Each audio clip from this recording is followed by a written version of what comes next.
Hey guys, welcome back to the channel.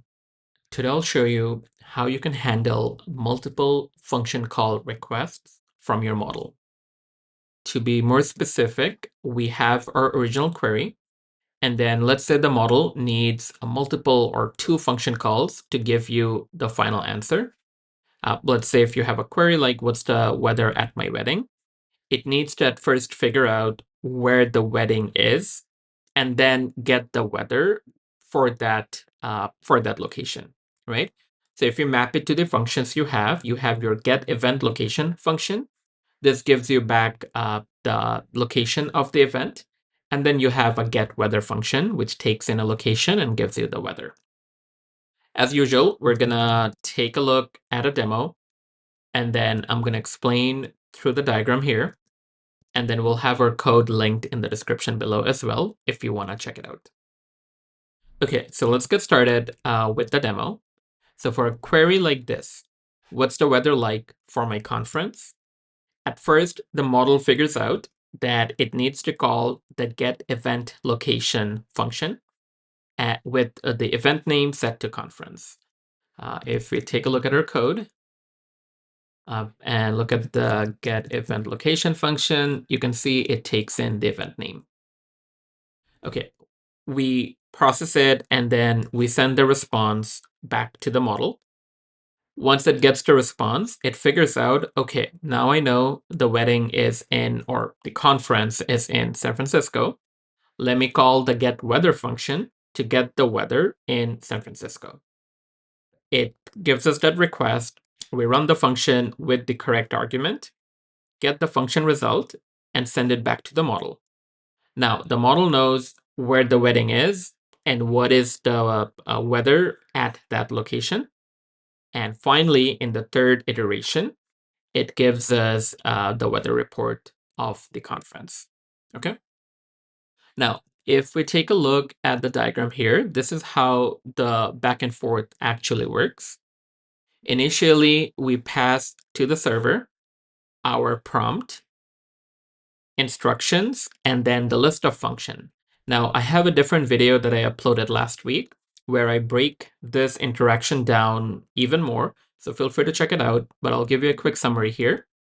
To pass the functions to OpenAI, or to let OpenAI know that these are the functions that I have in my server, let me know if you need me to call any of those functions. So to give that information to the server, we need to pass all the function definitions to the model. And that happens over here. Where is it? So in our initial call to the model, we give it our function schemas in this tool parameter. And if I take a look at the function schema, it is a list of objects, and each object is the definition and information about each of the function that exists in my server.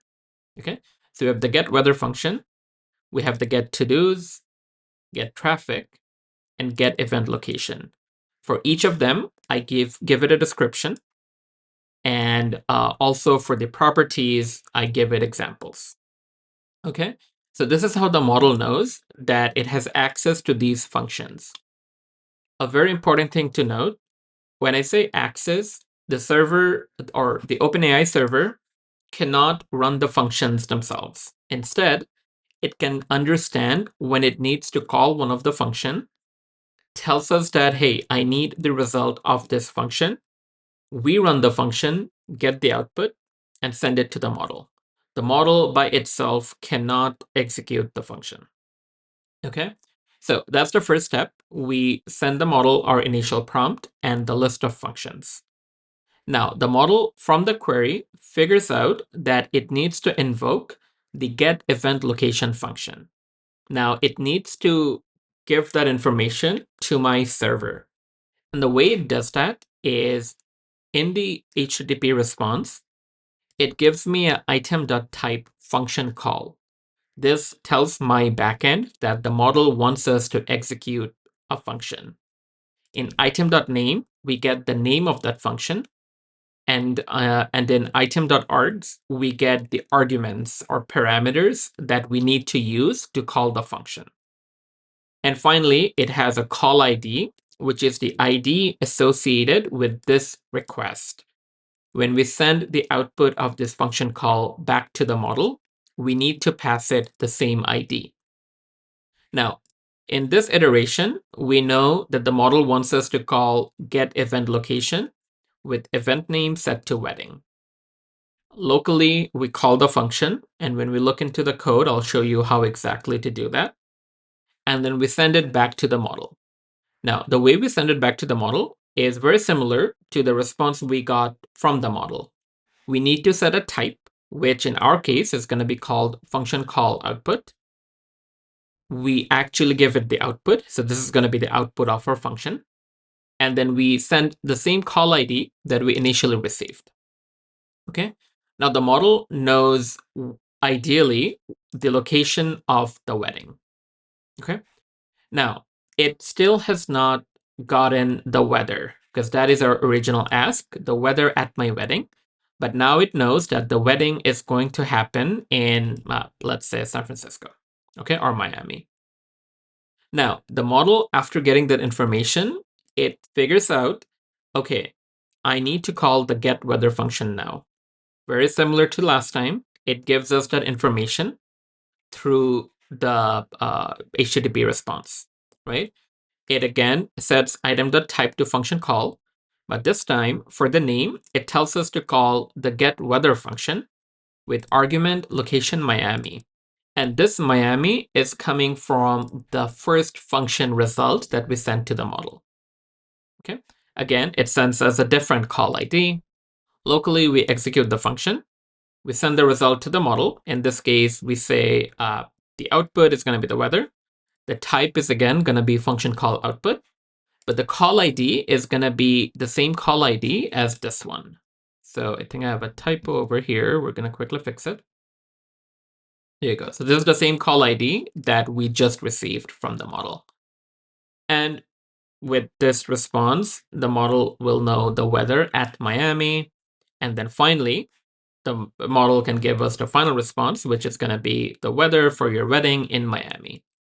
So in this example, you have seen the model go through two iterations where it asks us for a function call. We send it the result. Then it asks us for another function call before it can give us the final result. All right, finally, let's look at the code to show you how exactly this is happening. If we go to the code, okay, so we're gonna start here. Okay, this is gonna be the initial call to the model where we're passing it the query, giving it an instruction that you have access to these tools, and then giving it the definition for each tool. And again, each tool is gonna be each function. Okay, so with that information, we enter this loop, okay? In the loop, we at first aggregate all the function call requests from the model. In our example, if I go here, initially, the model is only asking us for one function call. But it can happen, and we're soon going to take a look at an example, where initially the model is going to ask for two function call. Because of that, we want to aggregate all of the requests. Once we have aggregated the request, we go and execute each of the function call. In our example, we're going to execute one call, but soon you're going to see this structure is going to let us handle multiple calls. Okay. So how are we handling the call? At first, we're going to mapping the name of the function to the actual function signature. And that's happening over here, where let's say, in this case, the model is going to tell us to execute get event location. We're going to index into this object or dictionary and then get the function signature. And then this is what we're going to call, and we need an event name, which is going to come from the arguments. Okay. We have the name, the argument, we call the function here, get the result, and then we have this function output array where for every single function call, we'll have one object with the output and the call ID that's coming from the model. And the type is always going to be function call output. So we're going to loop through multiple function call that the model has requested. Once we have executed all these functions, we make a new call to the model and we pass in our function output. And again, each output is associated with one call ID. Okay. Now, once that's done, we send it to the model. Okay. Now the model has the response. Once it has the response, we go ahead and print it out over here. Okay. So let's take a look at one last example, which is going to be over here. Now, we already took a look at example here where the model sequences, right? It asks for one function call, it gets the response, and then it asks for the second function call. Now, what happens if the model initially asks for two function call? Okay, so let's take a look at that example. So if you remember, we have our get weather function, which takes in one location at a time. So let's ask the model to give me location for two different places. Okay, so we're gonna say, what's the weather in Atlanta and San Francisco? And you're gonna see that the model is asking us to make two get weather requests, one with location Atlanta, one with location San Francisco.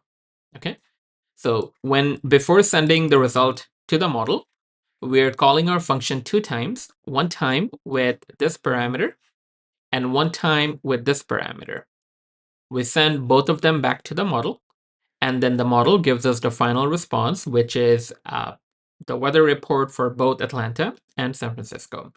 And you can chain together as many calls as you want. Let's say if we wanted three location, what's the weather in Atlanta, Boston, New York, and San Francisco? So four. The model asks for four function calls. Okay. All right. So hopefully this was helpful. If you have any questions, let me know. I'm going to have both the code and the diagram linked in the description below. If you have any questions, leave them in the comments below, and I will catch you folks in the next one. Take care. Bye-bye.